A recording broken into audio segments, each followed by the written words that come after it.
Halo, bertemu kembali di dalam sesi ini. Ini adalah sesi lanjutan dari sesi minggu lalu dan kita masih tetap membahas mengenai bagian-bagian yang ada di dalam bab 1 ya. Dan pada sesi ini kita akan melanjutkan untuk membahas mengenai tujuan penelitian, manfaat penelitian, dan juga penjelasan istilah. Bagian C adalah tujuan penelitian. Di sini ada dua, ada tujuan secara umum dan juga tujuan secara khusus. Tujuan umumnya itu lebih kepada untuk meningkatkan Y, dalam arti Y di sini variabel masalah. Contoh, tujuan penelitian untuk meningkatkan motivasi belajar. Sementara untuk tujuan khususnya itu lebih ke untuk meningkatkan Y melalui X.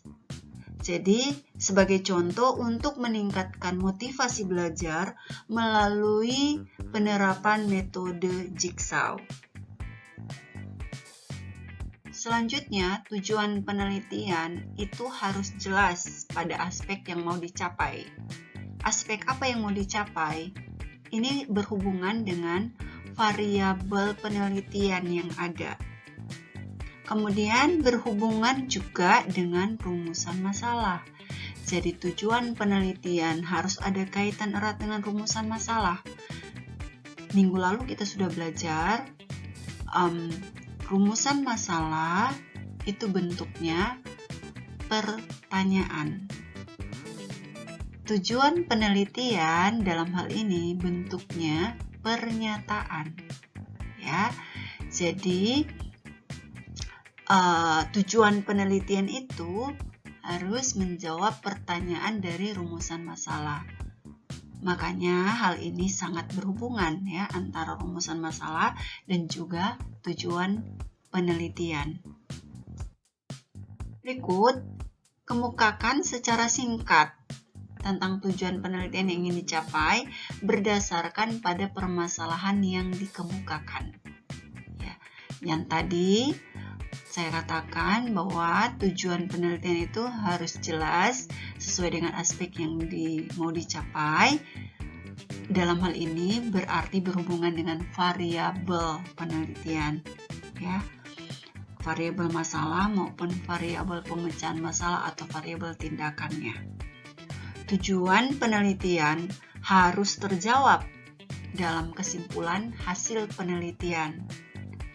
Jadi, jika tujuan penelitian itu ada dua misalnya, maka kesimpulan hasil penelitian juga ada dua. Jadi ini harus sinkron ya antara tujuan penelitian dan juga kesimpulan hasil penelitian.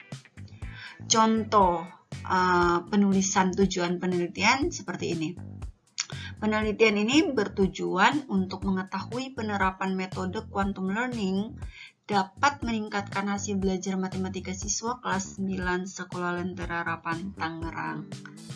Jadi silakan menggunakan kalimat seperti ini ataupun kalimat yang lain, tetapi memang harus spesifik menyatakan bahwa tujuan penelitian ini adalah bla bla bla bla.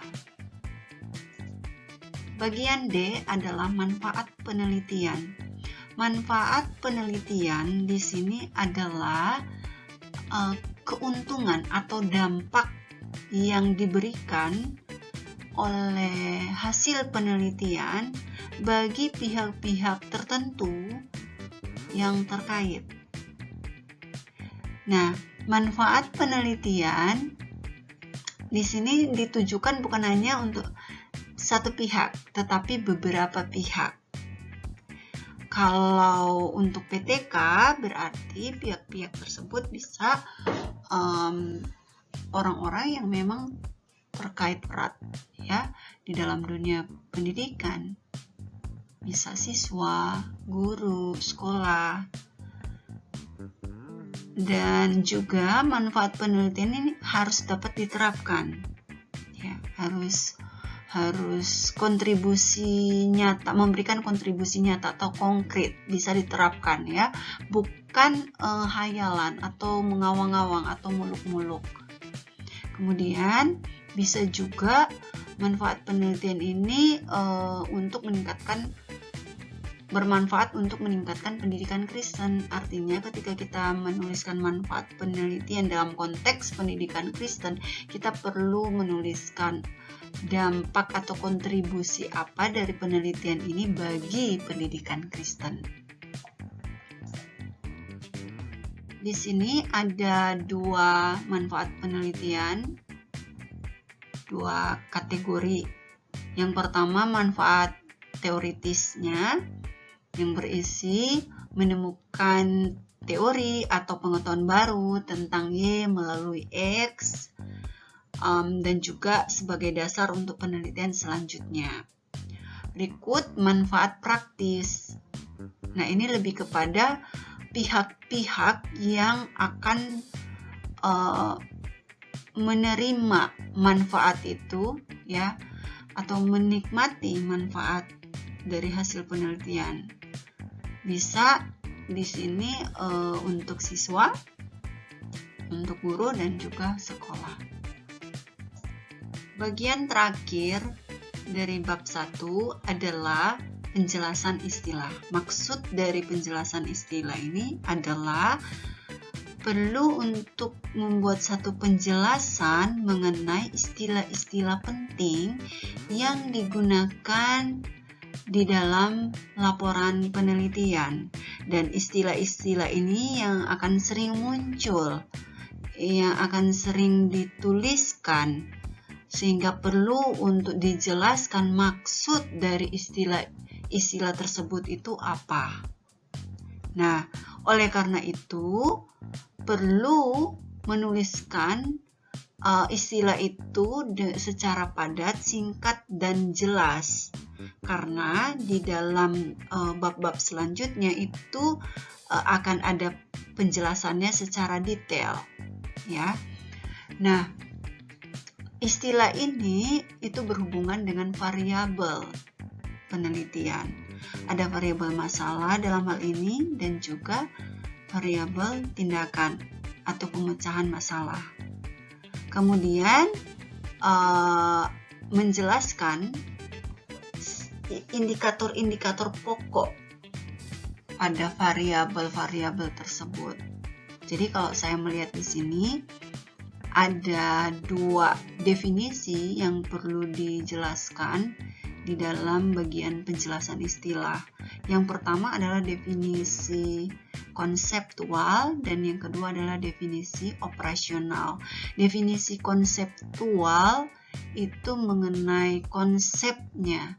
Jadi misalnya variabel masalah itu motivasi belajar. Jadi perlu didefinisikan motivasi belajar itu apa secara konsep, tapi dituliskan secara padat, singkat, dan jelas.